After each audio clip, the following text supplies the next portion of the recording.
Have you ever stood still in the middle of your life, feeling the weight of silence heavier than sound, heart pounding like thunder against your ribs, eyes locked on paths veiled in fog?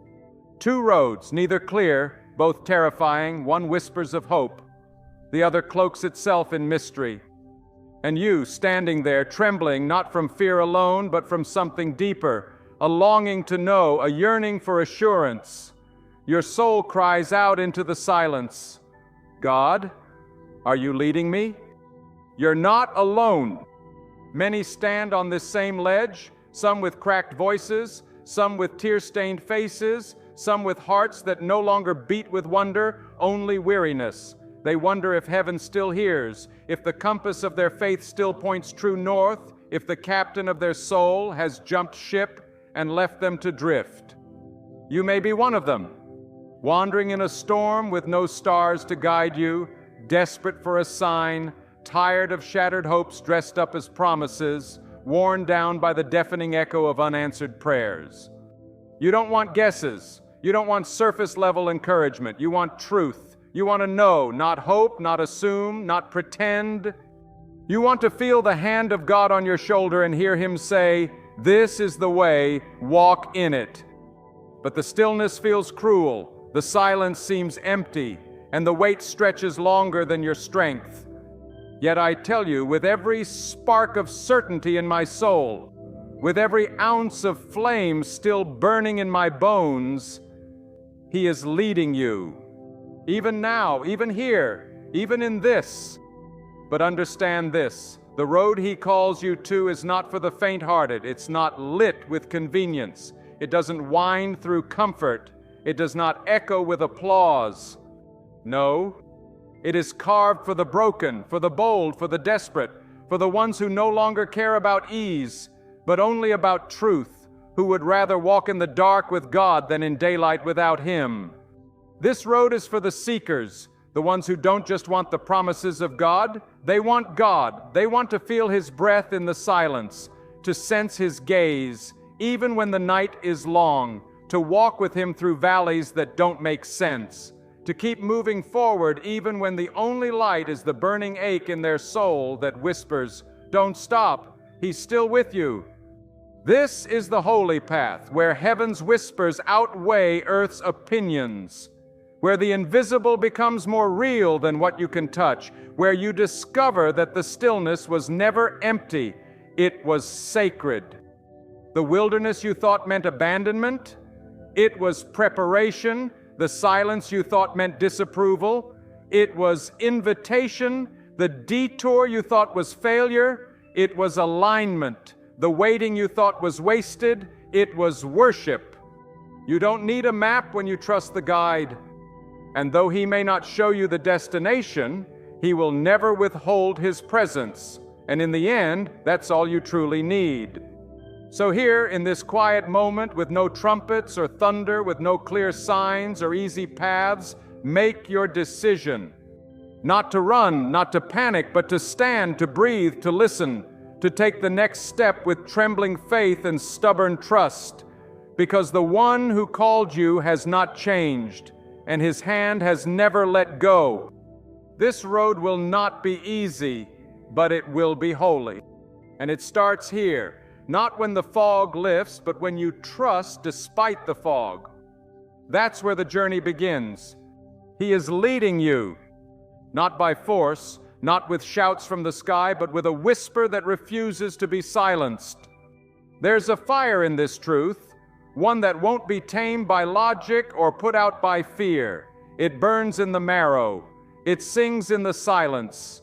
It speaks through the storm. He is leading you.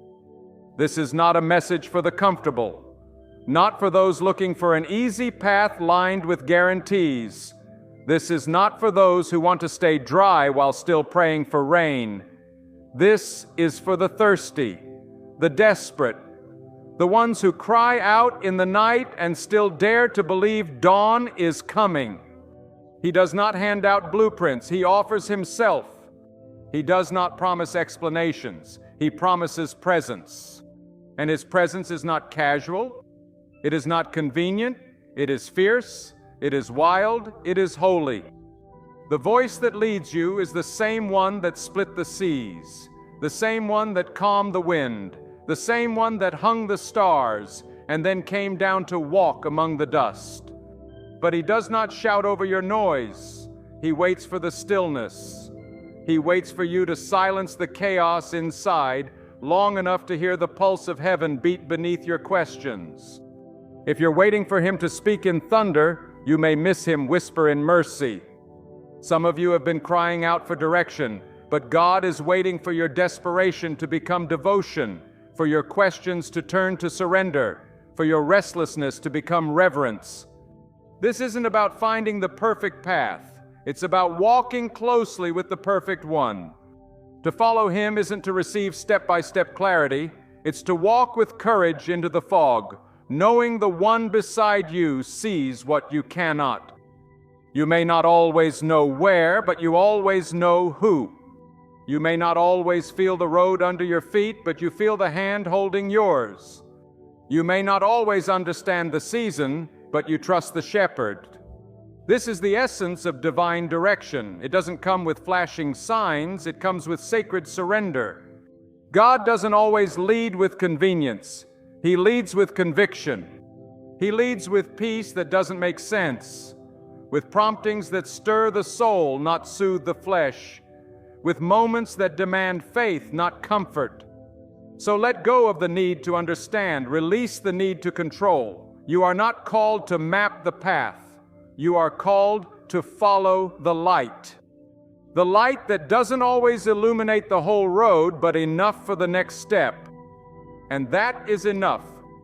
The God who leads is not guessing. He's not uncertain. He's not scrambling behind the scenes to make it all work out. He is sovereign. He is steady. He is sure. He's not looking for perfection. He's looking for surrender. Not for the most qualified, but for the most available. He is not calling the ones who have it all figured out. He is calling the ones who are willing to follow, even without knowing the end. So if your hands are tired from holding the weight of your own plans, if your heart is heavy from trying to outrun your doubt, if your mind is spinning from trying to calculate every outcome, lay it down. All of it. The fears, the blueprints, the backup plans, the timelines, the questions. Lay them down at his feet and say, even here, even now, I will follow. Because what you're stepping into is not a system, it's not a strategy, it's not a shortcut to success. It's a relationship. He's not just leading you to something, he's leading you to himself. And once you find him, once you walk with him, once your eyes lock with his, you'll realize the destination was never the point. It was always the journey of being transformed, the journey of becoming like him, the journey of being refined by his fire and steadied by his hand. So take the step, not because the path is clear, but because the one who calls is faithful. Let go of the fear of missing it. You cannot miss what God has ordained. You cannot be too late for what God has timed. You cannot fall behind when the one who leads holds eternity. He is not finished. He is not far. He is not silent. He is leading you. And that truth is enough to silence the storm and steady your soul. So walk, even if your legs shake, even if your voice cracks, even if the world says you're foolish. Walk, because faith is not the absence of fear, it is movement despite it. And the one who started this story in you, he will finish it. With fire, with beauty, with purpose. You are not wandering, you are walking into destiny. Long before your feet touched the edge of the unknown, there was a voice that echoed through eternity, calling one man to step into the fog without a map. Abraham. No GPS, no coordinates, no forecast, no timeline. Just a whisper from heaven, go to the land I will show you. Not the land he had shown, not the land detailed in brochures with mountain views and fertile valleys. The land he would show. Do you feel the weight of that? Abraham didn't know the destination. But he knew the voice, he knew the one speaking was trustworthy. So he packed up his life, left the familiar, and walked, step by step, into holy uncertainty. That's the kind of faith God is still calling you to today. Not a faith that demands full understanding, but one that trusts a faithful hand in the absence of clarity. Because when God is the one leading, you don't always need to know where, you only need to know who. And friend, if you know the who, you can walk through fire, you can cross deserts, you can endure silence, because the one beside you is enough. You want to know if God is leading? Here's a better question. Are you willing to walk even if you never see the full plan? Real faith moves before it understands. Real obedience follows before it's comfortable. This is the deep, sacred rhythm of trust. You feel the nudge, you hear the whisper, you sense the pull, and you go. Not because the road is easy, but because the one calling is holy. God's way isn't about comfort, it's about closeness. He didn't promise Abraham safety, he promised presence. He didn't promise predictability, he promised purpose. And that's still his promise to you. You may not get the certainty you want, but you'll get the Savior you need. And isn't that the point? We keep praying, God, show me the way, and he keeps answering, I am the way. What if the direction you're seeking isn't a destination, but a person? What if the path you've been begging for is less about clarity and more about intimacy?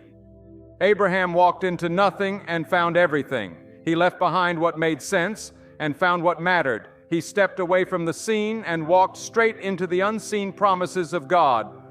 And you right now stand on that same sacred precipice.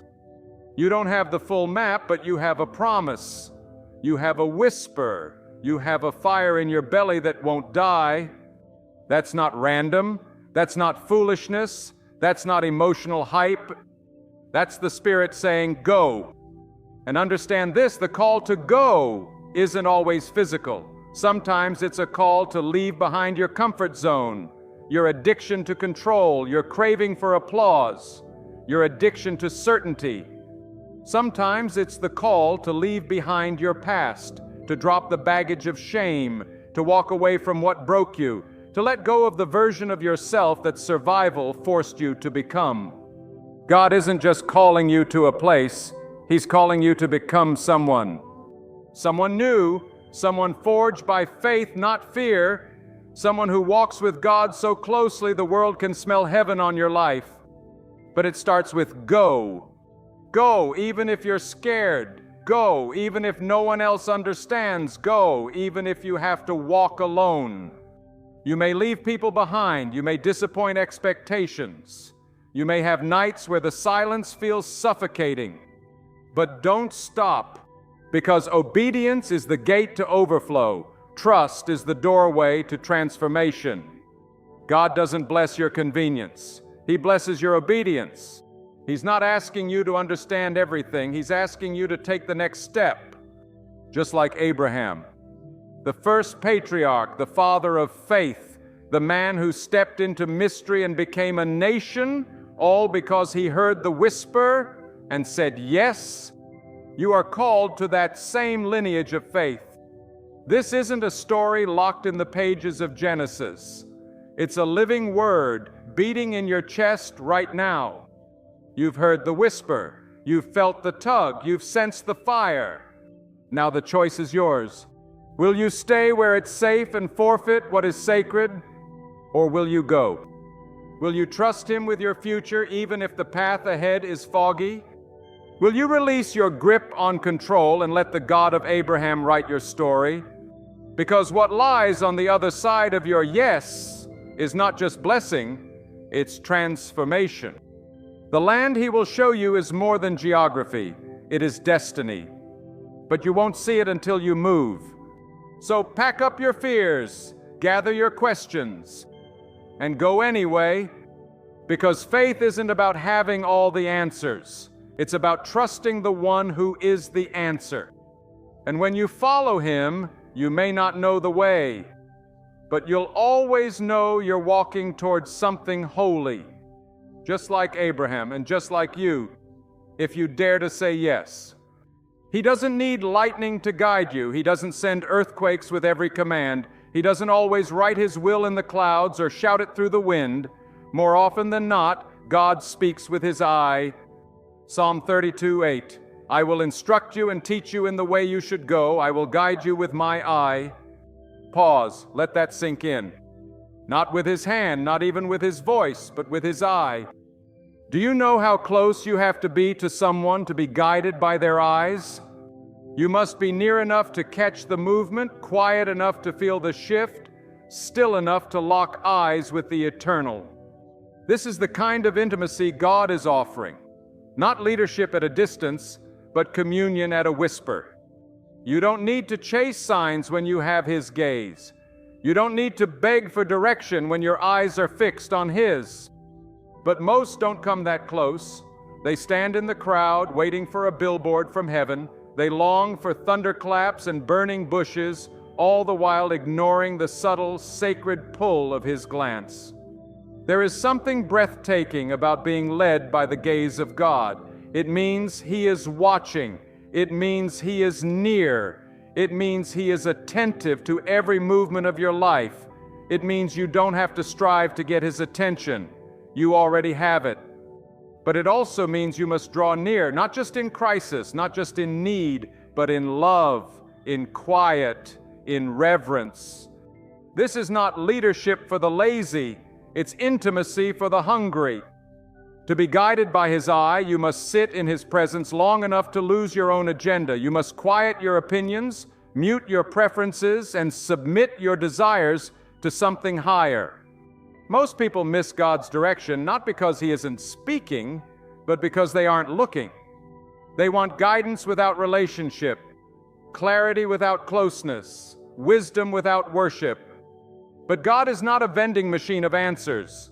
He is a father, and he wants your face before your feet. He wants you gazing at him, not just glancing toward him.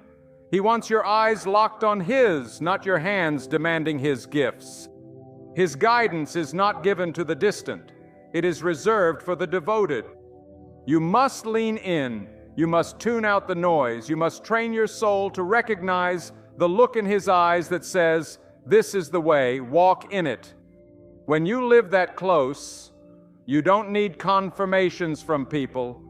You don't need to poll the room. You don't need the approval of the crowd. You move when he moves. You stop when he stops. Like a dance, like a lover's glance across a crowded room, like the stillness between the beats where only hearts attuned to each other know what's coming next. That's the rhythm of being led by the eye of God.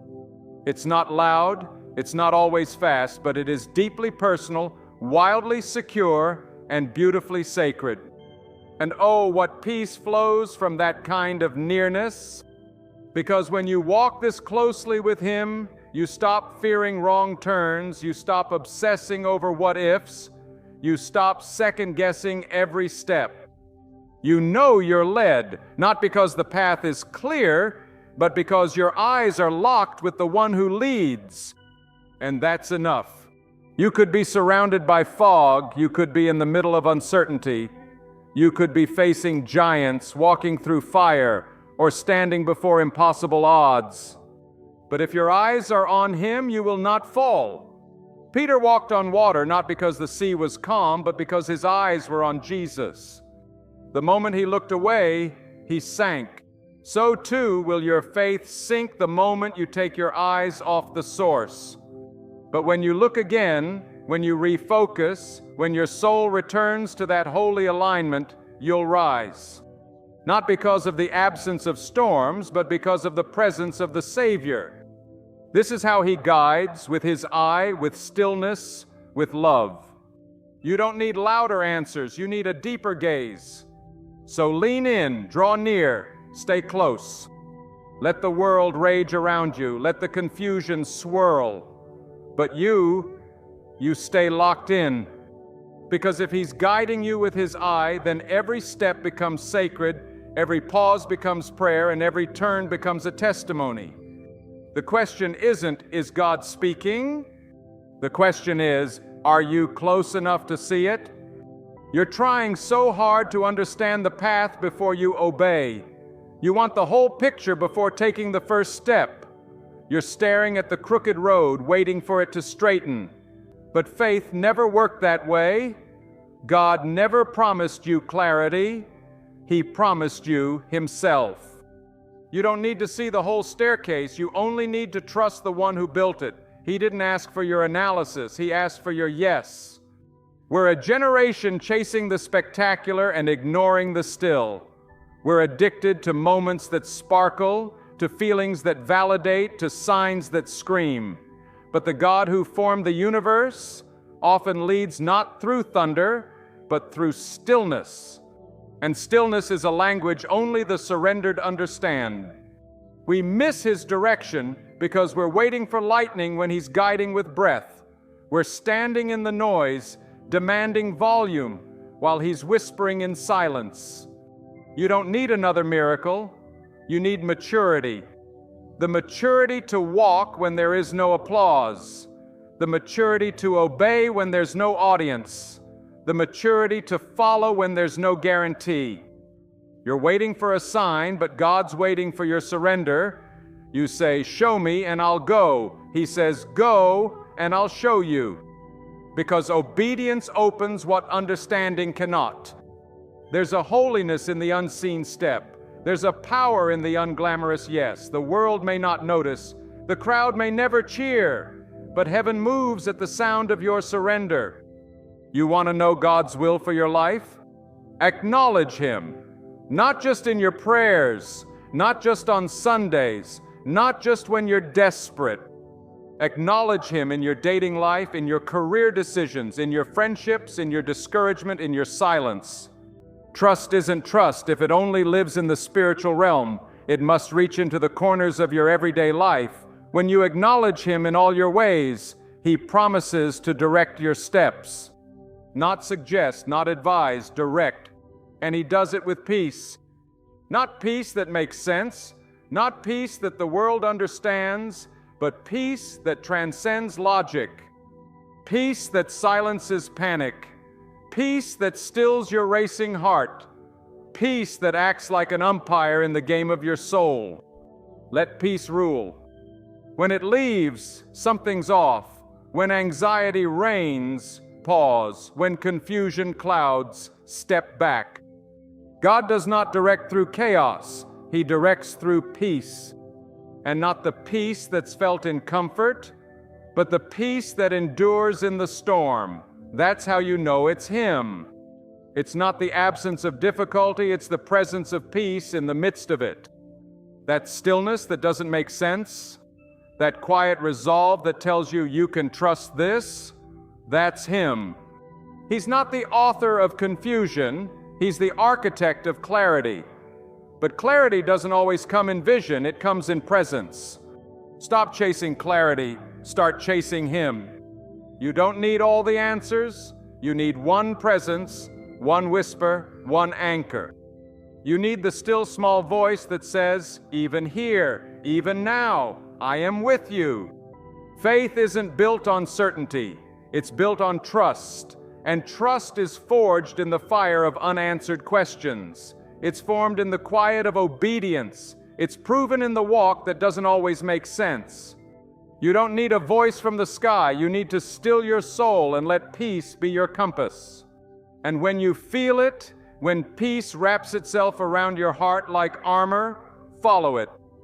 Because peace is not passive. Peace is powerful. Peace will carry you when logic fails. Peace will lead you through chaos. Peace will steady your trembling hands. But when peace leaves, listen. God is too faithful to let you wander without warning, too loving to leave you without a signal. That restlessness, that unease, that inner alarm, don't ignore it. Don't drown it in distractions. It might be God whispering, "This is not my path. This is not my plan." Let peace be the umpire of your soul, not your emotions, not your opinions, not your fears. Peace. If it's from Him, it will carry His fragrance. If it's from Him, it will not torment you. It will ground you, settle you, guide you. He directs with peace, and peace isn't a feeling, it's a presence. So stop chasing neon signs, stop waiting for a writing in the sky. You don't need fireworks, you need fire. A fire that burns in the quiet. A fire that flickers in your belly when you know, even if it doesn't make sense, this is right, this is holy. And if that fire leads you, if that peace remains, then walk. Not because you know the end, but because you trust the one who walks beside you. Let peace rule, let His eye guide, let your surrender speak louder than your questions. Because in that stillness, in that holy hush, you'll hear the softest, truest voice. This is the way, walk in it. When peace leaves, listen, because sometimes the clearest sign that God is leading your life is not that everything comes together, but that everything begins to fall apart. We've been taught to see chaos as a curse, to view delay as denial, to interpret struggle as misdirection. But what if the unraveling is not the enemy? What if it's God? What if the detour is not punishment, but positioning? What if the doors that slammed in your face were not closed out of cruelty, but out of covenant? We ask for confirmation. We ask for progress. We ask for blessings. And He gives us breaking. Because sometimes the only way He can get your attention is through the collapse of the things you were never meant to build in the first place. That relationship you idolize, that job you made your identity, that plan you worshiped more than the presence. When God truly begins to direct your life, He dismantles every false foundation, not out of wrath, but out of mercy. Because He knows what you don't. You were made for more than comfort. You were made for glory. And glory does not rise in the absence of struggle. It is forged in fire. It grows in surrender. It breathes through brokenness. You asked Him to lead you. Now watch how He does it. He doesn't simply point. He shepherds. He walks with you. He gets into the mess. He breaks what needs to be broken so He can rebuild what lasts. Psalm 23 doesn't say He suggests paths. It says He leads me in paths of righteousness for His name's sake. His name's sake. Not your ambition's sake, not your reputation's sake, not your convenience's sake. His name.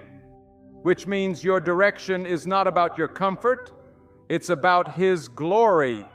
Your story is not just your own, it's a platform, a stage, a testimony. What you thought was just pain becomes a pulpit. What you thought was a detour becomes divine direction. What you thought was a delay becomes destiny. He will take the very thing that felt like a curse and turn it into a declaration, see what I can do with ashes. Because God doesn't waste wounds. He repurposes them. He recycles sorrow into strength.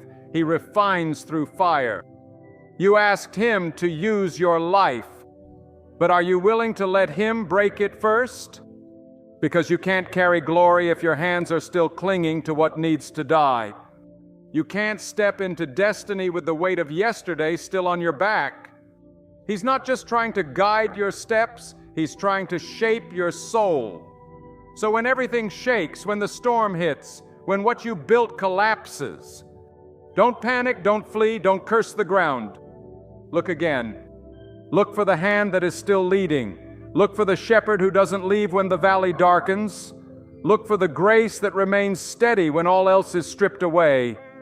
This is how He leads, not always by showing you the path, but by removing everything else until He's all you see.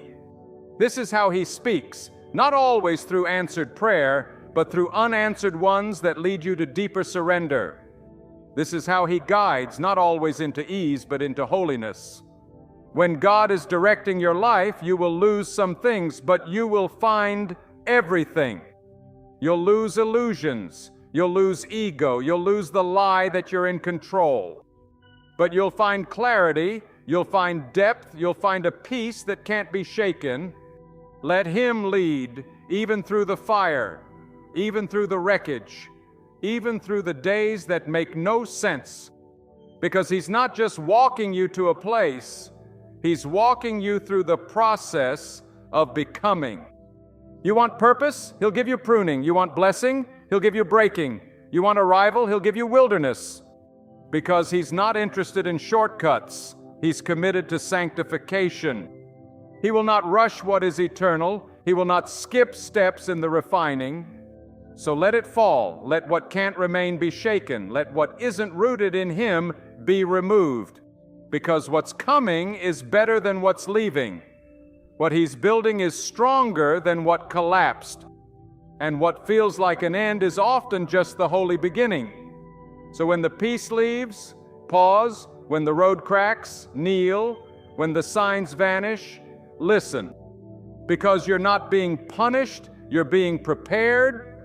And the shaking, that's just heaven making room for something greater. You asked Him for purpose, and He gave you process. You prayed for open doors, and He gave you silence. You cried for clarity, and He handed you the unknown. Not because He ignored you, but because He's forming something in you that ease could never shape. You asked for the destination, but He's more concerned with who you're becoming along the way. And He will not hand you promises your character is not ready to carry. So He prunes, He strips, He slows, He stretches. He leads you into places that look like delay, but are actually divine design. You prayed for love. He gave you solitude. You asked for a platform. He gave you the wilderness. You sought success. He handed you the slow burn of preparation. Because God isn't rushing your future. He's rooting your soul. And in this season, this ache, this tension, this valley, He is not distant. He is deliberate. The fire you're walking through is not there to destroy you. It's there to define you, to forge you, to refine the gold that surface-level living can never reach. Isaiah 48:10, Behold, I have refined you, but not as silver. I have tested you in the furnace of affliction. You are not being crushed. You are being crafted, not discarded, developed, not abandoned, anointed. This is the way of heaven. This is the cost of calling. Before God reveals, He refines. And refinement doesn't come through comfort. It comes through heat. So if you feel like you're in the fire right now, like the flame is pressing on every weakness, like the pressure won't let up, don't resist it. Don't run from it. Lean in. Because the fire you hate may be the very fire that makes you holy.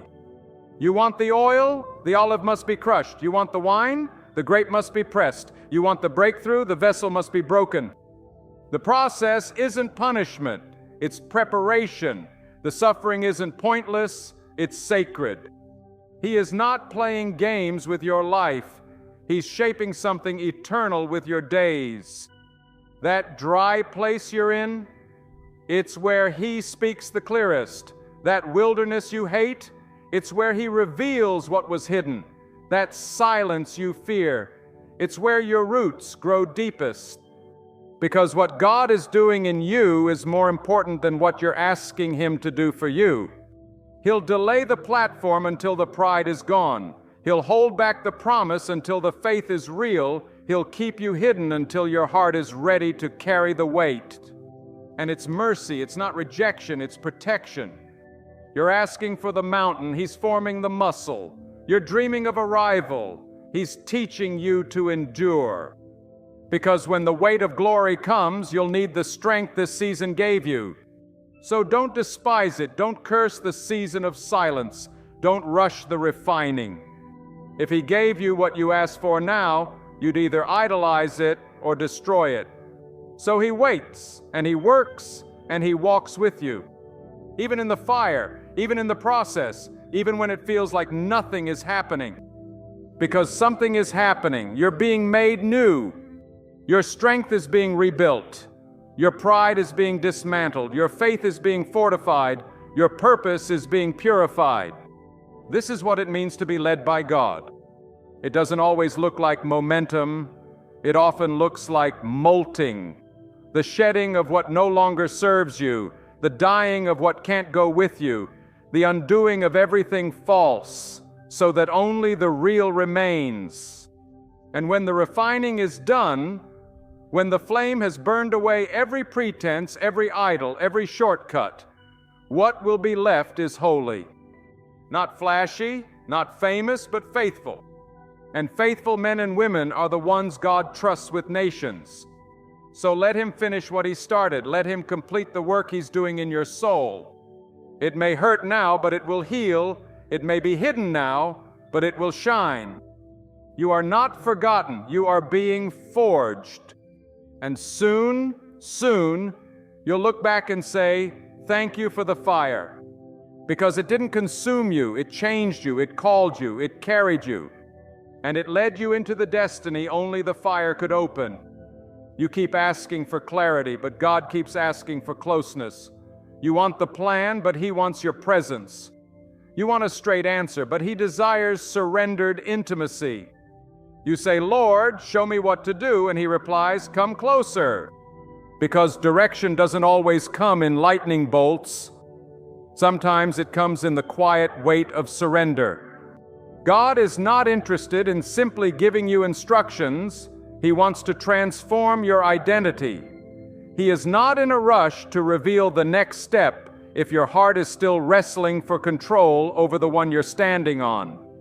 You're asking for the destination, but the journey is the altar where you're meant to die to your will and rise in His. This is the threshold of divine alignment, not when your questions are answered, but when your will is laid down. The moment you say, not my will, but yours be done, something unseen breaks open in the heavens, not always around you, but within you. The heavens don't just shift in your circumstances, they shift in your soul. You don't need the road to be smooth when your heart is surrendered. You don't need all the pieces in place when you've given God the pen. Because surrender is not weakness. It's the power to stop building your own kingdom and enter into the eternal one. And in surrender, you unlock a mystery, that God's silence is not His absence, it's His invitation. He is not withholding direction to frustrate you, He is drawing you deeper, deeper into trust, deeper into communion, deeper into the kind of faith that walks without sight and rests without explanation. This kind of faith shakes hell, it confounds logic, it breaks generational patterns, it opens seas. But it starts with surrender. When you finally say, I don't need to understand, He begins to show you what peace really is. Not peace based on perfect conditions, but peace rooted in perfect presence. Peace that says, even if I lose everything I wanted, if I have You, I lack nothing. That is the posture of divine alignment. That is the surrender that causes all of heaven to move. That is the fire that cannot be quenched. You were never meant to carry the pressure of orchestrating your own life. That weight belongs to God. You don't have to chase open doors. You don't have to manipulate outcomes. You don't have to engineer blessings. When you lay it all down, God takes over. And when God writes the story, no devil in hell can erase it. No delay can derail it. No betrayal can break it. No failure can cancel it. But you must release the pen. He cannot fill hands that are already full. He cannot direct a heart still gripped by fear. So let go. Let go of the timeline. Let go of the strategy. Let go of the secret backup plan you never told anyone about.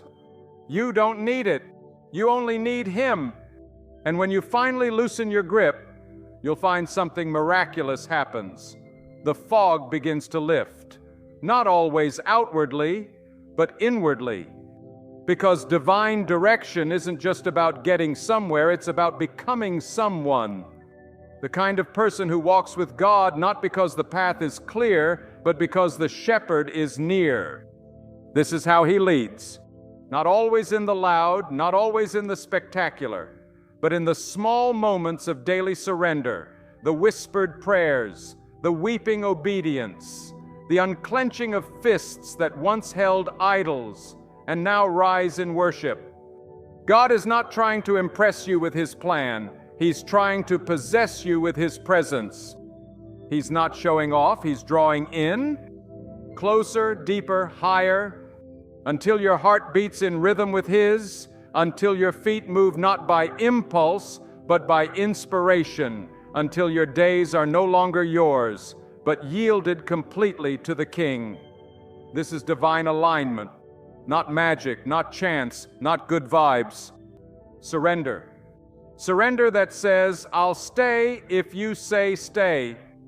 I'll go if you say go. I'll wait if you say wait. I'll lose what I love if it means finding more of you. And when you live that way, heaven takes notice, hell trembles, and the direction you've longed for becomes a holy unfolding of everything you were created for. No longer frantic, no longer striving, no longer desperate for answers. Just fully yielded, fully present, fully alive. Because you don't need to know the next step when you know the one who's leading. And when your heart is truly surrendered, there's nothing that can stop the alignment of heaven over your life. Not timing, not failure, not fear, not man. When your yes is on the altar, God's will becomes inevitable.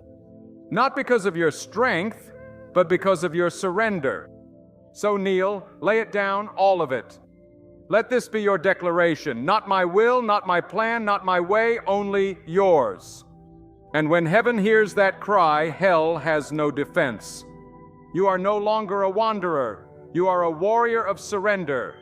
And the road ahead, however unclear, has already been paved in glory. Don't move yet. Stand still. Stillness is not passivity. It's power restrained. It's strength under obedience. You want to run, to fix, to speak, to control. But this moment, this silence, this waiting, it is sacred. God brought you to this edge not to tease you with the sea, but to teach you how to trust Him beyond sight. He did not lead you to this impossible place to abandon you. He brought you here to reveal Himself in a way comfort never could. Stand still. Don't manipulate the outcome. Don't force the door. Don't rush ahead with half-revealed directions. Just wait. Because the God who brought you to the edge is the same God who can split the sea in front of you. He hasn't changed. His nature remains. His promises stand. His power is undiminished. You're not forgotten. You're not forsaken. You're not stuck. You're positioned.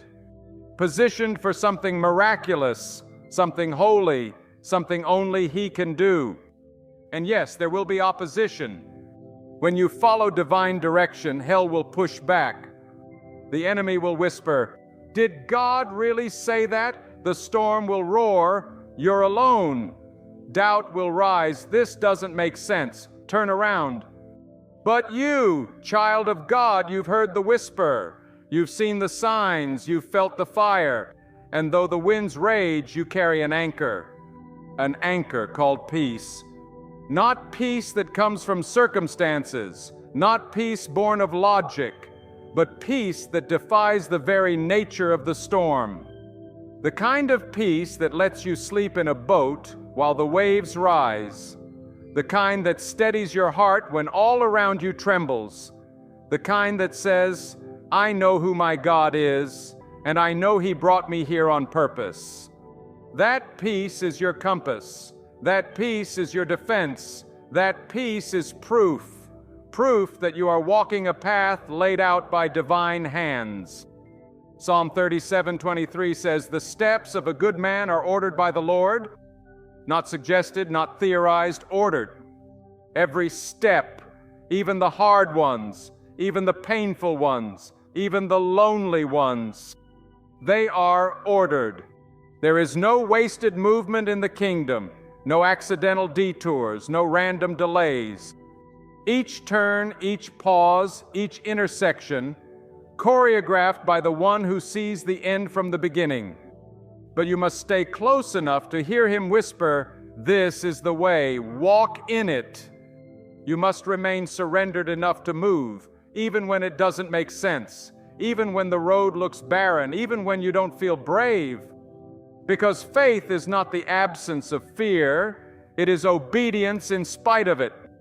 And the greatest move you'll ever make is not a step forward, but a posture downward.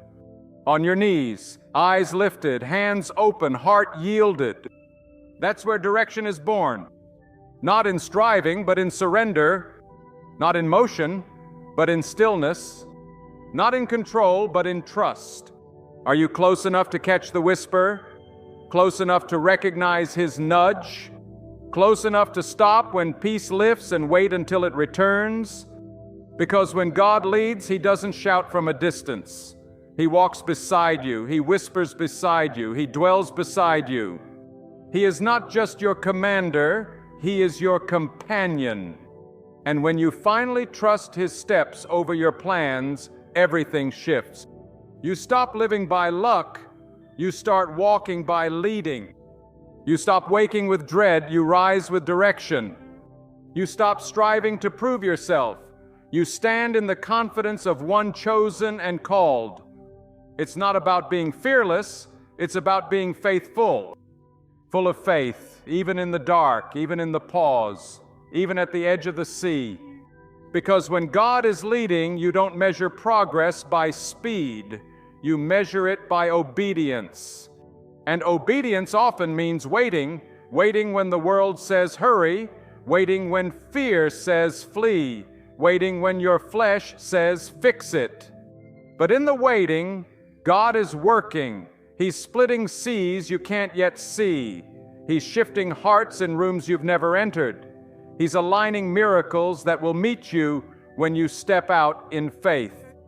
So stay, not in apathy, but in expectancy. Stay still, not because nothing is happening, but because something holy is. The ground is shaking, but so is heaven. And soon the waters will part, the wind will shift, and what looked like a dead end will open into deliverance. This is the rhythm of being led by God. Steps ordered, peace anchored, whispers heard, storms endured, miracles released. So stand still, lift your eyes, steady your heart. You're not stuck, you're standing in the sacred, and the sea is about to split. When he leads, there will be opposition. There will be storms and whispers and delays, but none of them are proof that you're off track. They are signs that you are walking in purpose. The enemy does not fight what isn't a threat. He does not target the directionless. He wages war against the called. So if the winds are rising, if the fire is hot, if your steps feel heavy and the voices get loud, don't assume you've lost your way. Assume you've found it. Because true direction always awakens resistance. And faith does not exempt you from the storm. It equips you for it. You will face doubt, not because you're weak, but because you are moving into territory that fear once claimed. You will face delay, not because God is teasing you, but because he is preparing the ground ahead. You will feel tension, not because something is wrong, but because something holy is being stretched inside you. Faith does not feel like confidence all the time. It often feels like trembling steps on a dark road lit only by the echo of his last whisper. But when you know who walks with you, you stop measuring your security by what's around you. You measure it by who is within you. You could be surrounded by storms, but have stillness inside. You could be encircled by enemies, but walk with eyes fixed on the invisible. You could be in the center of chaos and still move with unshakable clarity. Because divine direction doesn't remove the storm, it anchors you through it. When you're truly led by God, you carry a fire that no wind can extinguish. A fire that comes not from applause, but from an encounter. A peace that's not based on understanding, but rooted in presence. And the deeper you go, the more it grows. Until fear loses its voice, until confusion bows, until even your own logic can't keep up with the certainty in your spirit. You begin to walk like one possessed by heaven, not because you have all the answers, but because you know the author. Not because you've seen the whole story, but because you trust the one writing it. Psalm 37:23, The steps of a good man are ordered by the Lord, not requested, not debated, ordered. That means when you step into the valley, He ordered it.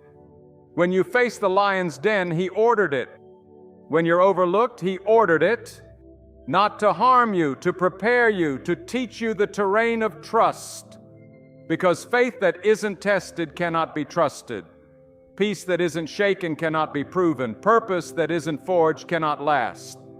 So let the winds howl, let the voices rage, let the storm do what it must.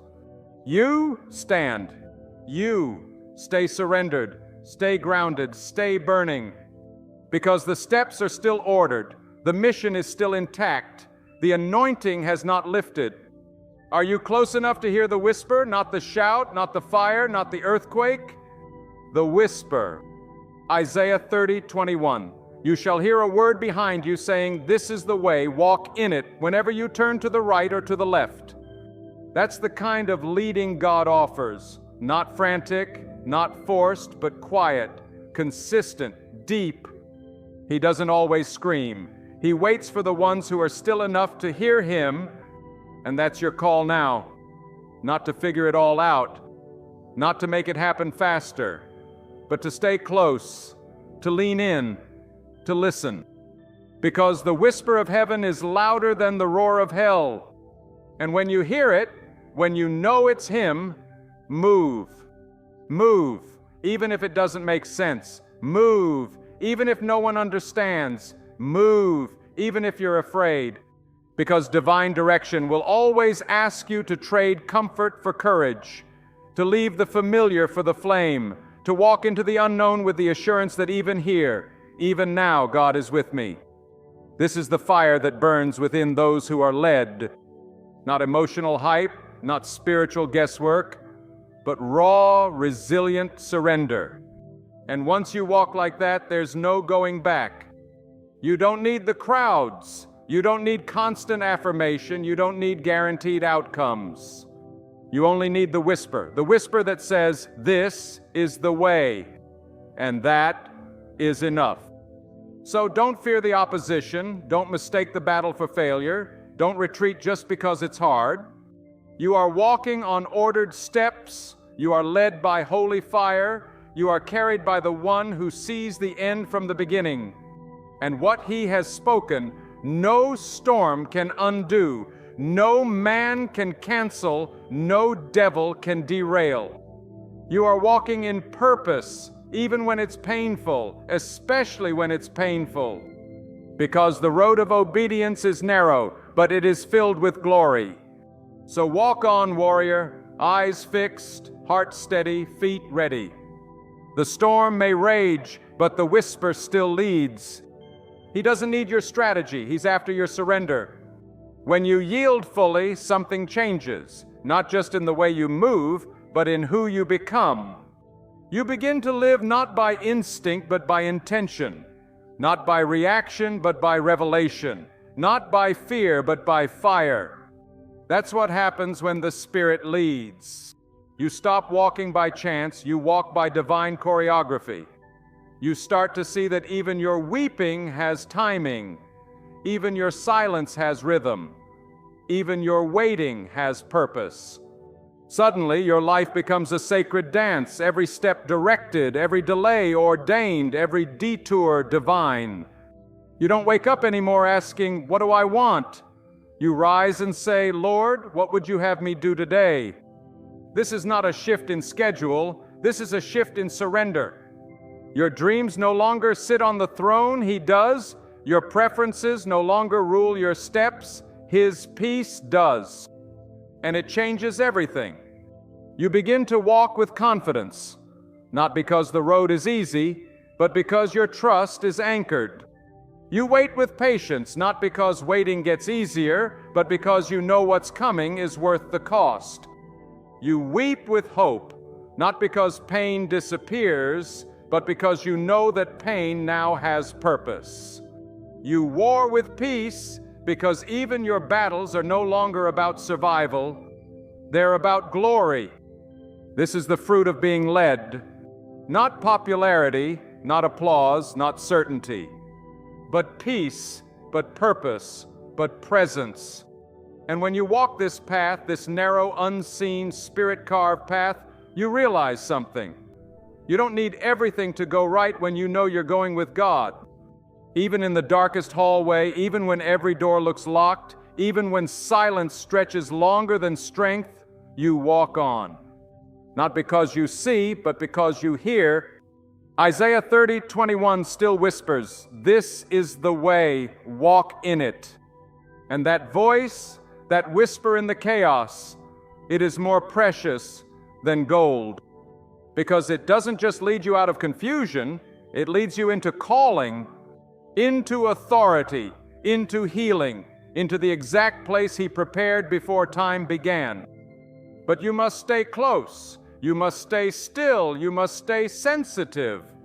Because He does not always shout, He does not always shake the earth, He does not always stop the storm. Often He simply whispers and waits to see who's listening. So the real question is not, is God speaking? It's, am I surrendered enough to obey when He does? Even when it doesn't make sense. Even when it doesn't line up with your 5-year plan. Even when it breaks your pride. Even when it costs your comfort. Because obedience is not always pretty. It's not always popular. It's not always fast. But it's always powerful. And it always precedes glory. This is how legacies are built. Not through brilliance, but through brokenness. Not through fame, but through faithfulness. Through men and women who walked the lonely road because they had a whisper, because they had a word, because they had fire in their bones and peace in their spirit. This is your call, not to build your empire, but to carry His presence.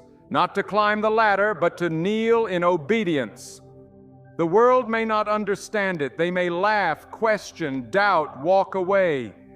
But heaven knows, heaven sees, heaven records every step. And the one who called you, the one who whispered, "Go," will never leave you walking blind. He will lead you step by step, breath by breath, through every fire, every flood, every valley. Because His leadership is not like the world's. It is not based on strength. It is not based on merit. It is not based on speed. It is based on love. And love leads differently. Love leads patiently. Love leads with eyes that see farther than yours ever will. Love leads with hands that can carry what you cannot. So if the road is hard, if the pace is slow, if the path feels lonely, don't be discouraged. You are not behind, you are being led. You are not lost, you are being formed. You are not forgotten, you are being refined. This is the walk of the called. This is the way of the surrendered. This is the rhythm of heaven. And every step, even the painful ones, echoes with eternity. You don't need to see the end, you only need to stay with Him. Because the end is already written, and glory is on the other side. God's voice doesn't always arrive like thunder. Sometimes it comes in a flicker, a divine discomfort, a quiet conviction that unsettles the surface, but awakens the soul. He does not always move through shaking mountains or flaming skies. He often shows up in subtle shifts, tiny redirections, holy interruptions that feel like inconvenience but carry eternal intention. And if your spirit isn't alert, you'll miss it. You'll mislabel the detour as distraction, the pause as punishment, the discomfort as danger. But God is never careless with your life, never reckless with your time, never random with your path. He is precise. He is intentional. He is always weaving glory into the seemingly mundane. And sometimes He will disturb your comfort to protect your calling. He will let you feel restless in a place you've outgrown, not to shame you, but to shift you. He will close doors you begged Him to open, not because He's cruel, but because He loves you too much to let you settle for less than your design.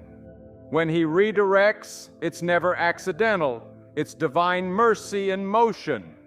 You may not understand the no right now, but one day you'll thank Him for every door that didn't open, for every opportunity that slipped through your fingers, for every person who walked away.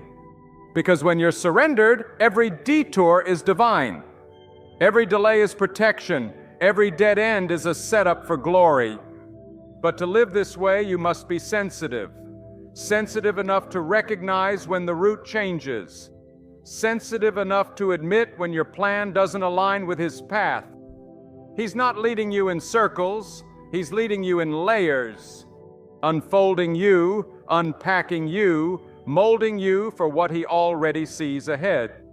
And though your eyes can't see the whole picture, your peace will testify to the right direction. That's the secret. He leads by peace. Not comfort, not ease, peace. And peace isn't passive. It's not a weak feeling. It's the force of heaven wrapping around your soul, guarding your decisions, anchoring your steps. When peace leaves, pay attention. When confusion floods, pause. When the way feels forced, step back. Because God's direction never comes dressed in panic. It doesn't smell like fear. It doesn't scream or rush or manipulate. It whispers. It steadies. It confirms. And sometimes the detour is His greatest kindness. You thought it was delay. He called it development. You thought it was a closed door. He called it redirection. You thought you missed it. But what if you were actually protected? You can't always see it in real time. But hindsight is heaven's highlighter. Later, you'll look back and see that every turn, every disappointment, every not yet was an arrow pointing to something greater. That's how divine direction works. It's not a straight line, it's a masterpiece. A masterpiece you're still in the middle of. A story still unfolding. You are not wandering. You are not lost. You are not late. You are led, even in the silence, even in the stall, even in the storm. If He's allowed it, He intends to use it. And if He's closing one door, it's because He's preparing another one that won't just open. It will welcome you like it's been waiting your whole life. This is what it means to be directed by heaven. You don't chase doors. Doors find you. You don't force timing. Timing bows to Him. You don't need validation. Peace becomes your confirmation. But you must let Him lead. You must trust the uncomfortable parts. You must embrace the mystery. Faith does not grow in full clarity. It grows in full trust. So lean in. When things shift, lean in. When the plan changes, lean in. When you feel stretched, lean in. He is not just the God of the open door, He is the God of detours, of closed roads, of rerouted steps, and every single one of them is sacred. Every closed door, protection, every silence, preparation, every redirection, refinement. You are not being led in circles, you are being drawn deeper, deeper into surrender, deeper into wisdom, deeper into trust. Because God is not building your comfort, He's building your character. And when your character can carry the weight of the calling, you'll step into things so holy, you'll realize why the delay had to last as long as it did. So trust the divine detour, trust the holy pause, trust the whisper that interrupts your plans to redirect you into purpose. Because where He's taking you is worth everything you had to release to get there. He doesn't lead you to the edge to watch you fall. He brings you there to teach you how to fly, because waiting on God is never wasted time. It's holy ground. It's sacred alignment. It's heaven pulling your soul into its rhythm. This waiting isn't idle. It's not delay for the sake of delay. It's the space where God breaks your dependence on what you can control and rebuilds your trust in what you cannot see. It's where striving dies and surrender is born. In the waiting, your ears are sharpened, your eyes learn to see differently. Your steps become slower, yes, but more certain. The world will not understand it. They will say you're wasting time. They will say you should move, act, fix, rush. But those who walk with God know that stillness is not stagnation, it's strength under divine authority. God's timing isn't based on urgency, it's based on eternity. He's not late, He's precise, and when you wait on Him, you align yourself with the very cadence of heaven. You don't run ahead and hope He follows. You sit, you listen, you wait. And in that waiting, you begin to see, you begin to understand why the last door didn't open, why the relationship didn't work, why the opportunity fell through.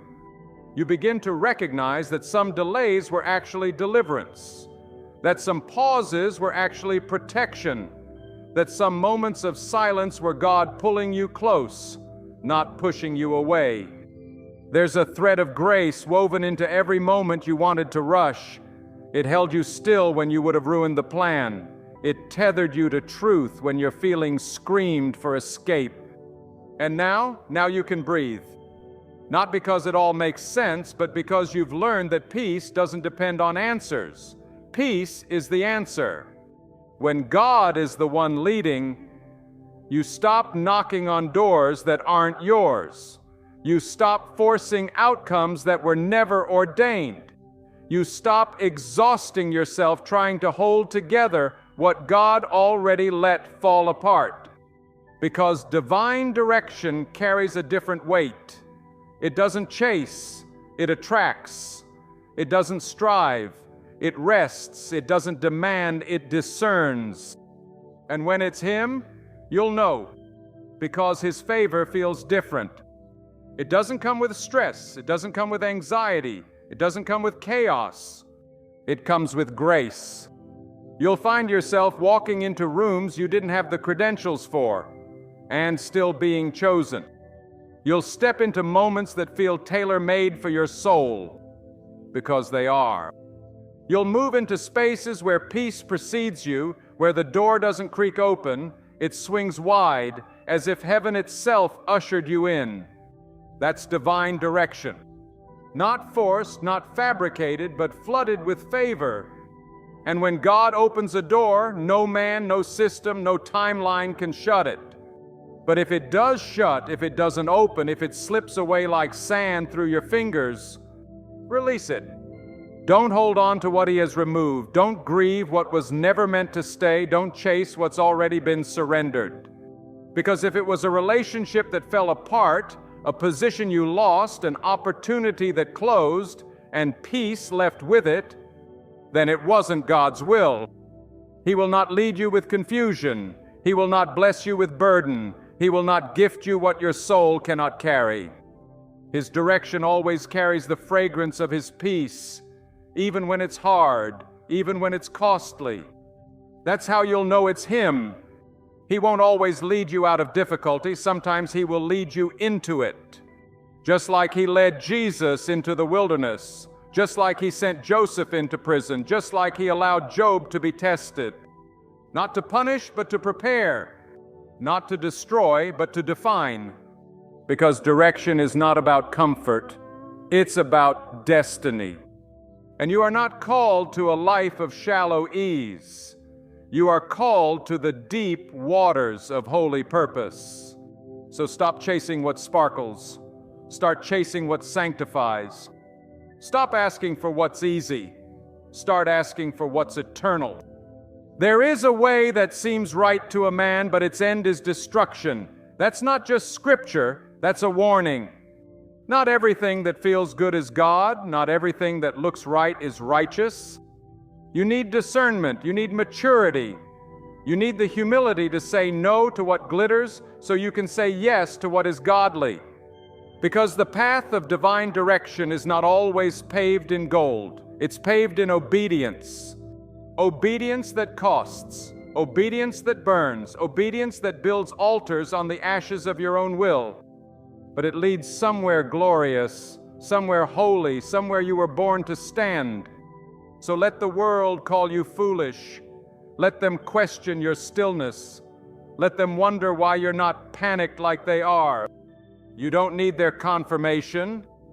You have the whisper, you have the peace, you have the fire. And that is enough. There is a holy boldness that rises when you stop asking the world for permission to follow the voice of God. You stop waiting for approval from people who were never assigned to your calling. You stop explaining yourself to those who cannot see what God whispered in secret. Because when God is truly leading your life, you'll often look misunderstood, out of place, too slow, too intense, too surrendered. But that's the cost of obedience. You'll be misread. You'll be underestimated. You'll be left out of rooms you were never meant to sit in, all so you can walk into the ones heaven built for you. Because when God calls, He doesn't send out memos for public consensus. He calls you in the quiet. He calls you through fire. He calls you by name. And if you keep waiting for the crowd to catch up, you'll miss the move. Noah didn't wait for the rain to start before he built the ark. Mary didn't wait for her reputation to be intact before she said yes. Joseph didn't wait for the palace to trust the process that began in the pit. Obedience never looks logical to the watching world. It only looks glorious in hindsight. So let go of needing to be understood. Let go of needing it to make sense. Let go of the fear that your yes is too radical, too inconvenient, too disruptive. The truth, it probably is, because real obedience always is. It confronts, it exposes, it overturns the tables of comfort and pride. But it is also the gate through which glory walks in. If God said it, move. If He led you, stay. If He whispered it in your spirit, don't silence it just to be liked. There's a fire inside of you that didn't come from man. Don't let man extinguish what only God could ignite. Let the fire burn, let it unsettle you, let it guide you. Because when God truly directs your life, you begin to care more about pleasing heaven than being palatable on earth. You stop trying to fit in where you were never called to belong. You stop trying to explain a holy walk to carnal minds. And in that space, in that wilderness between obedience and outcome, something supernatural happens. You stop striving for significance and you start walking in it. Not the significance the world markets, but the kind that makes demons tremble when you wake up. The kind that isn't measured by followers, but by faith, not by clicks, but by consecration. This is what God is doing in you. He is building something that doesn't need validation to be real. He is cultivating roots too deep to be swayed by popular opinion. And yes, it's slow. Yes, it's hidden. Yes, it costs. But what is built in the secret place will stand when the storms come. Look at Moses, 40 years in the wilderness before the burning bush, not because he was forgotten, but because he was being forged. Look at Jesus, 30 years of silence before 3 years of ministry, not because he was delayed, but because heaven honors preparation more than performance. You think you're behind, but you're exactly on time. God is not in a rush. He is not anxious about your progress. He is not pacing heaven wondering when you'll catch up. He's preparing you, not just for a moment, but for a mantle. And mantles are heavy. Glory is weighty. That's why He crushes before He calls. That's why He prunes before He promotes. That's why He hides you before He reveals you. So don't despise the obscurity. Don't resent the silence. Don't rush the wilderness. What is forged slowly will not fracture quickly. What is built with heaven's blueprint cannot be burned by hell's fire. Let the process do its work. Let obedience shape your days. Let surrender become your rhythm. You're not falling behind. You're being anchored. You're not wasting time. You're being woven into eternity. And when the time comes, when the seasons shift, when the doors open, you'll know, not because you pushed them, but because peace will greet you on the other side. Because that's what divine direction does. It doesn't just lead you to a place, it leads you in peace. Not fake peace, not temporary relief, but soul-level, heaven-born peace that says, this is what I was made for. So walk slow, walk steady, walk in step with the whisper. And remember, the cost of obedience is high, but the cost of disobedience is higher. So stay on the altar, let the fire fall, let your yes echo louder than your fear. Because obedience isn't the end of your comfort, it's the beginning of your calling. There is a fire that burns in the heart of the truly surrendered, not a flame kindled by ambition, not lit by applause or affirmation, but a holy blaze born in the presence of God. This fire doesn't flicker when the crowd grows silent. It doesn't dim when opportunities close. It doesn't die when the night stretches long. It endures because it was never about success. It was always about significance. And significance doesn't come from being seen. It comes from being sent. When God directs your life, your steps are ordered not for speed, but for substance. You no longer measure your worth by where you're going, but by how deeply you're obeying. Moses spent 40 years in the wilderness not because he was disqualified, but because God was qualifying him in secret. He wasn't rejected, he was being refined. Jesus spent 30 years in quiet before he healed a single soul, not because he wasn't ready, but because the world wasn't ready. God moves slow on purpose, because what he builds in silence, he intends to sustain in fire. So don't resent the season of stillness. Don't despise the hiddenness. Don't rush past the quiet.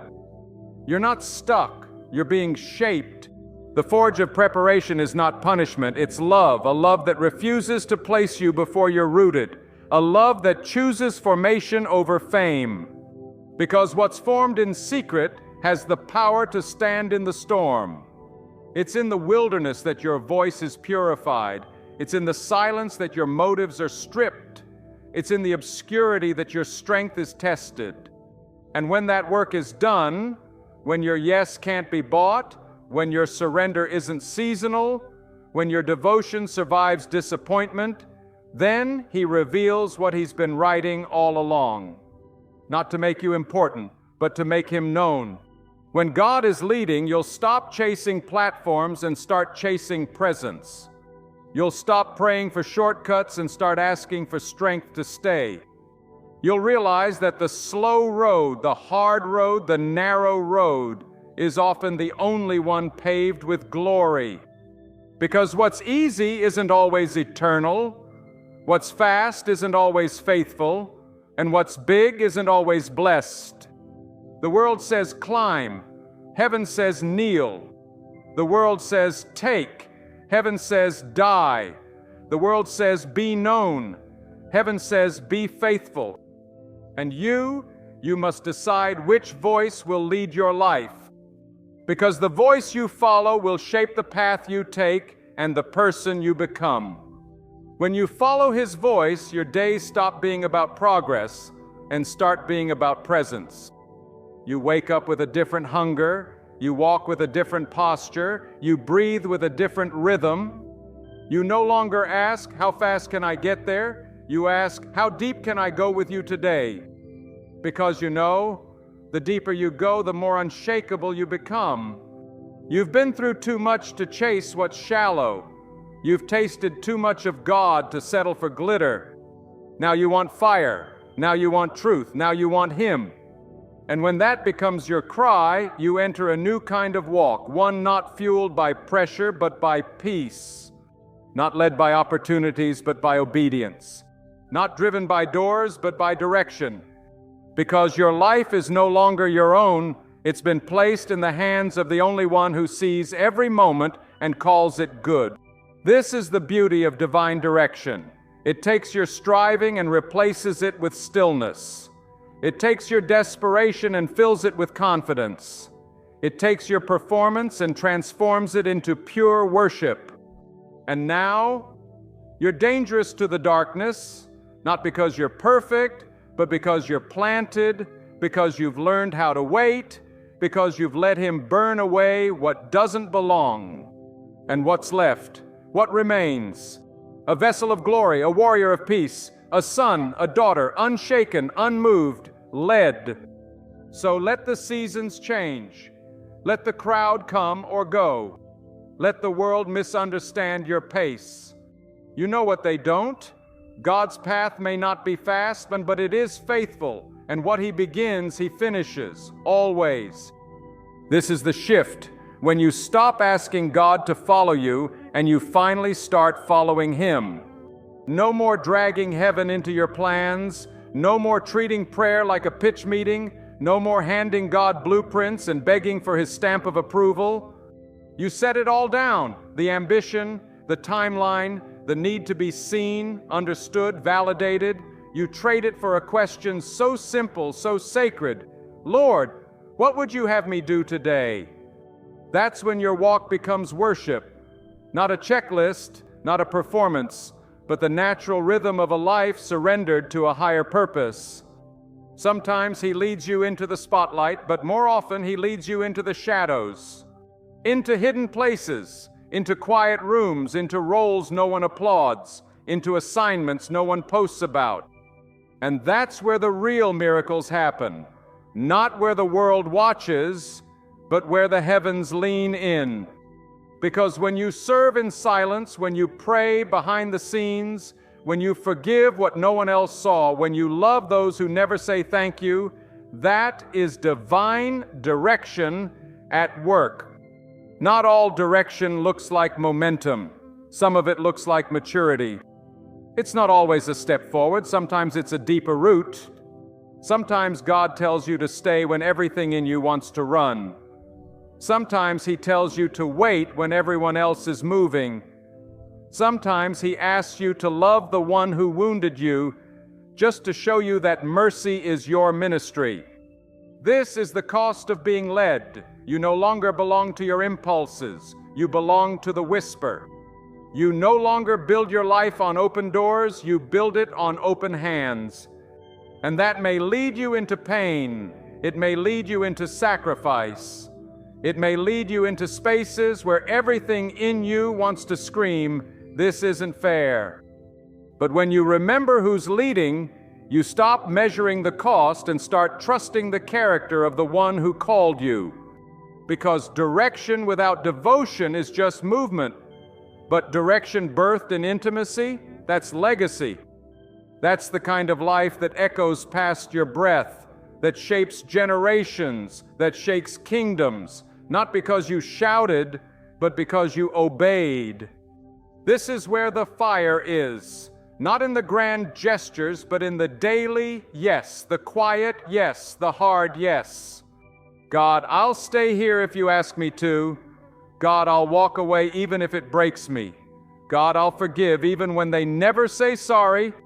God, I'll serve even when no one notices. That's the kind of obedience that hell can't handle, because it's not based on outcome. It's based on love. And love will take you where logic cannot follow. Love will tell you to build when there's no rain in sight, to stay when everyone else says leave, to move when your flesh cries it's too risky. And you obey, not because it makes sense, but because He's worth it. You start walking step by step, not toward a platform, but into the heart of the one who called you.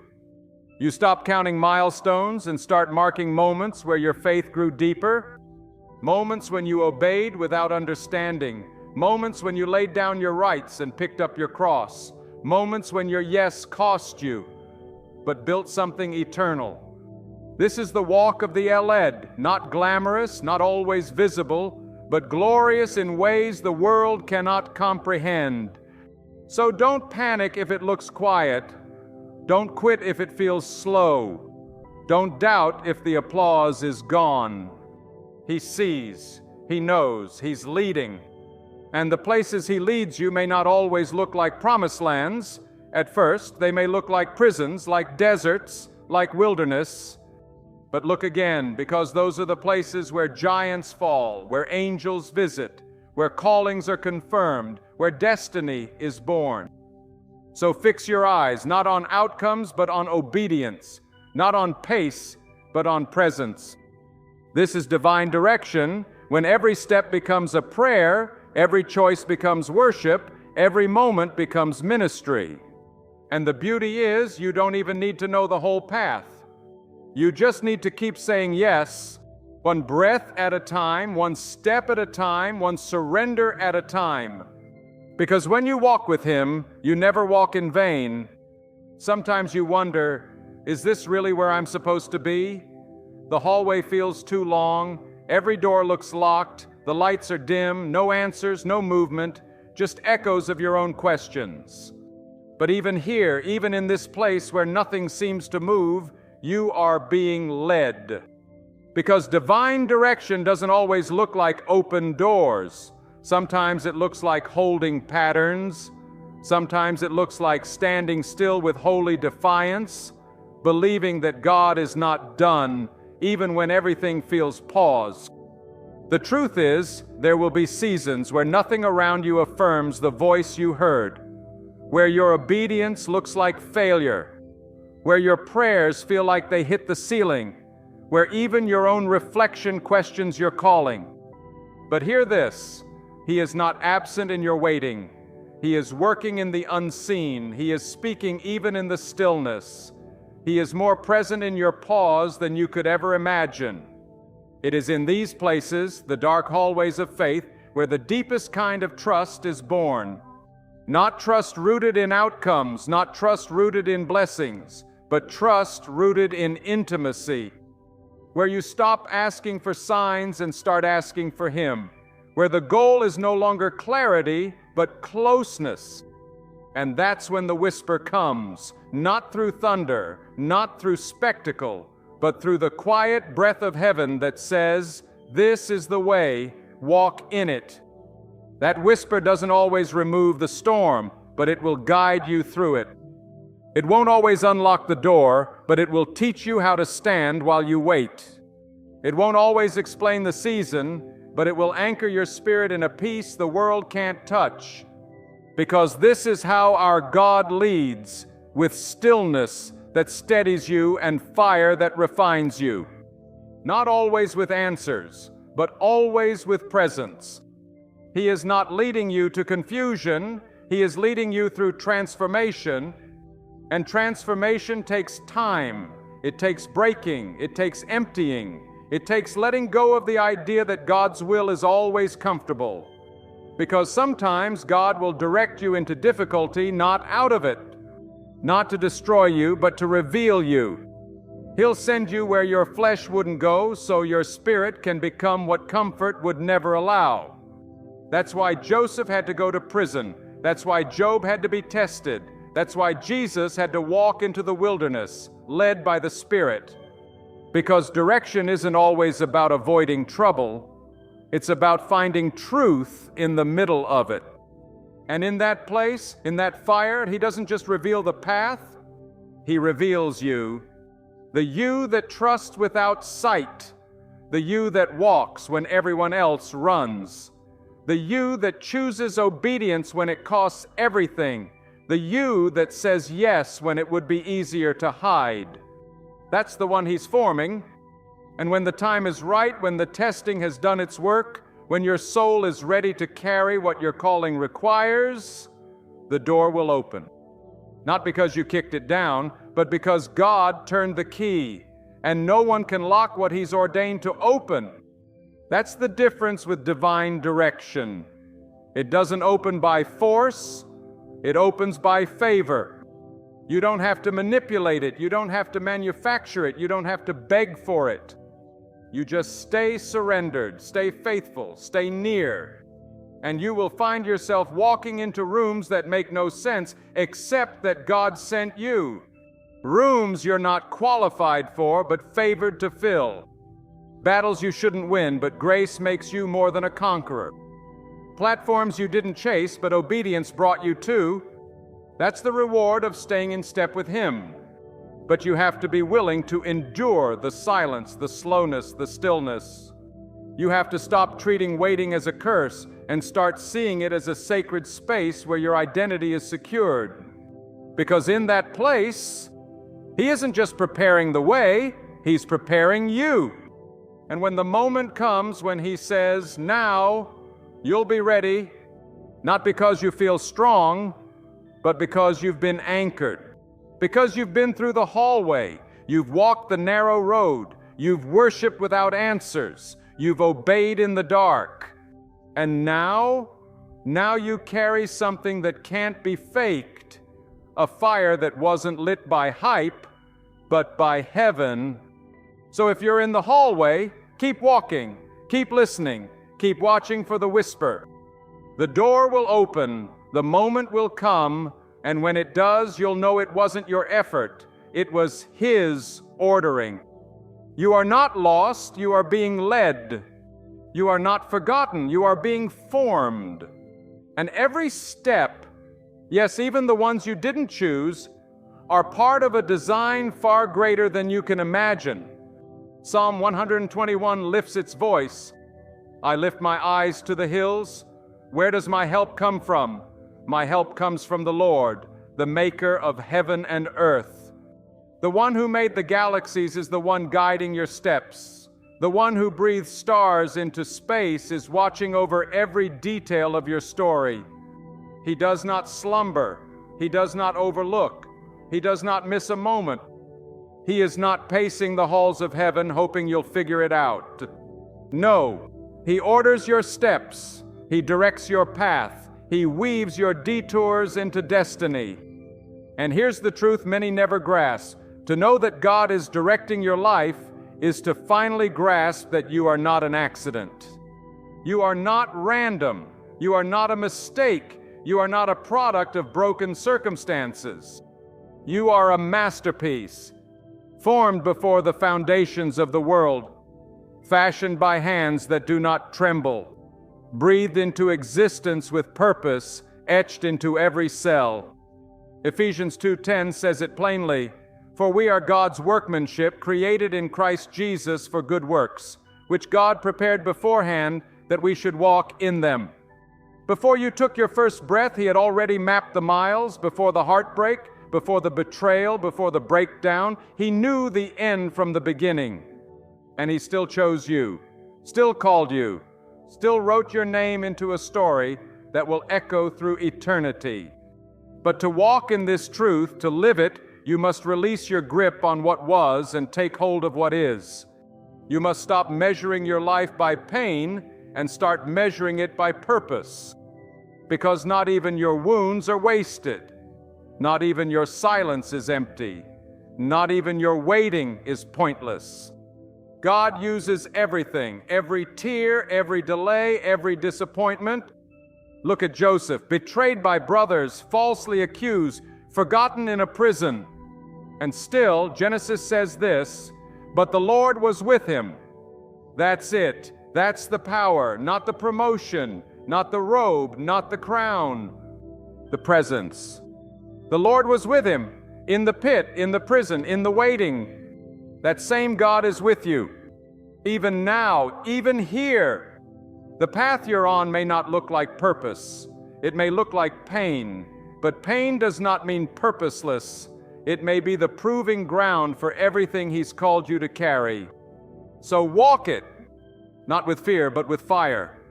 Walk with your head high, not because you have all the answers, but because you know the one who holds the pen. He is not just a God of distant miracles, He is the God of daily steps. He is not just watching you, He is weaving every moment. And yes, some of the path will lead through fire, but you will not be burned. Yes, some steps will lead through rivers, but they will not sweep you away, because the one who walks with you also walks before you. He has gone ahead. He is beside you now. He will be behind you, redeeming what you thought was lost. But listen, divine direction isn't a one-time event. It is a lifestyle. It is the art of constant surrender. It is the rhythm of waking each day with this declaration, not my will, but yours. And when you live like that, when every moment is placed into His hands, you will find that the doors that open were never opened by your strength. They were opened by His Word. You will find that the favor on your life wasn't something you earned. It was something He ordained. And no devil, no delay, no doubt can revoke what heaven has stamped. But it requires your yes, your obedience, your fire. So today, make this decision again. I will walk where He leads. I will follow even if it costs me. I will obey even if it looks foolish. Because what He has planned is far more glorious than anything I could build on my own. You are not just living, you are walking a path He wrote with precision. Every step, every silence, every storm. And when the world tells you to turn back, when the doubts rise, when your strength fades, remember who called you. Remember who walks with you. Remember whose voice spoke your name in the dark. And walk forward, not by sight, but by faith. Not by fear, but by fire. Because this path, it's not just yours. It's holy ground, and He is walking it with you. There's a voice inside your soul. You've heard it in the stillness, in the chaos, in that aching space between who you are and who you're becoming. It's not your thoughts, not your fear, not your flesh. It's Him, the one who formed you, the one who called you, the one who has never stopped whispering, "This is the way, walk in it." But if you want to hear it clearly, you must silence everything else. Because His voice doesn't compete. It doesn't shout over your scroll. It doesn't push past your distractions. It waits. Patient, holy, faithful. You want divine direction? Then cultivate silence. Step away from the noise. Turn down the volume of the crowd. Lay down the addiction to instant answers. Direction begins with devotion. Clarity begins with quiet. There is revelation in the stillness. There is power in the hush. There is alignment in the pause. And when you meet Him there, in the secret, in the hidden, in the surrendered, He speaks. Not always in sentences, sometimes in peace, sometimes in conviction, sometimes in that weight that settles in your spirit and won't let go. That is direction, not a formula, not a guarantee, but a relationship. And in that relationship, you begin to notice the shift. The path becomes less about glory and more about God, less about destination and more about transformation. You stop running towards success and start kneeling into surrender. You realize divine direction isn't about doing big things, it's about doing the right things. The holy things, the unseen things, the costly things.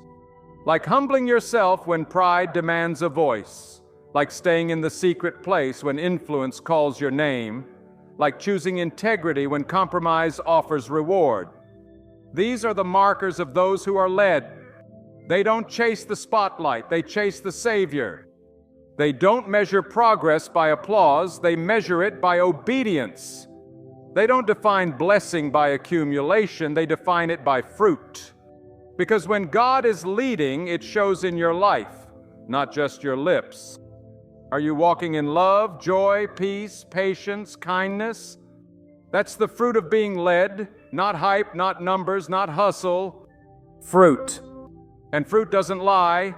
Fruit tells the truth about the tree, about the root, about the voice you've been listening to. So test it, not with emotion, not with energy, with evidence. Because if God is truly directing your life, you won't just feel better, but you'll become different. You'll forgive quicker, you'll serve deeper, you'll endure longer, you'll speak gentler. You'll walk through fire and not panic. You'll enter battles with peace. You'll face loss with hope. You'll confront darkness with light that cannot be dimmed. That's the proof. Not what you say on a stage, but who you are when no one is looking, who you are when the lights go off, who you are when the door is shut and it's just you and Him. That's the measure. And if you find yourself in a season where the fruit is scarce, where confusion reigns, where anxiety dominates, step back. Ask again, who's leading me? Because direction without fruit is just motion. But direction with fruit, that's life abundant. That's walking hand in hand with the Creator. That's heaven writing your itinerary. That's peace reigning over your calendar. And when you live this way, you stop fearing the detour. You stop cursing the delay. You stop panicking when doors close. Because, if God is leading, every detour is divine. Every delay is protection. Every trial is training. Every battle is building you. You're not wandering. You're being woven. You're not adrift. You're anchored. You're not late. You're aligned. Lift your eyes. The road beneath your feet is not random. It is sacred. It is set apart. It is chosen for you. And if you dare to keep walking, to keep listening, to keep obeying, you will see what others miss. You will carry what others crave. You will know the freedom that comes from letting go of your own understanding and grabbing hold of His. Let your steps tell a story of surrender. Let your life become a living map of what it looks like when a human heart yields to heaven's whisper. And if ever you lose your way, go back to the fruit. Go back to the peace. Go back to the presence. He's not far. He never left. And He's still saying, this is the way. Walk in it.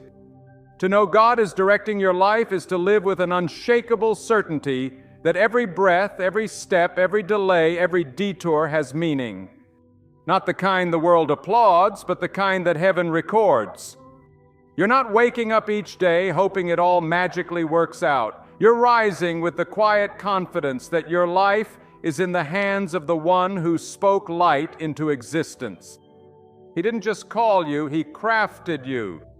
He didn't just give you gifts, He gave you purpose. He didn't just forgive you, He anointed you. And now, every moment you walk in surrender, every time you yield your way for His, you are living the kind of life hell can't stop and heaven can't help but move through. That's divine direction. It's not a flash of lightning. It's a flame that never burns out. It's not a destination. It's a direction. One step after another, hand in hand with God. It's walking into rooms you never expected because you trusted when it didn't make sense.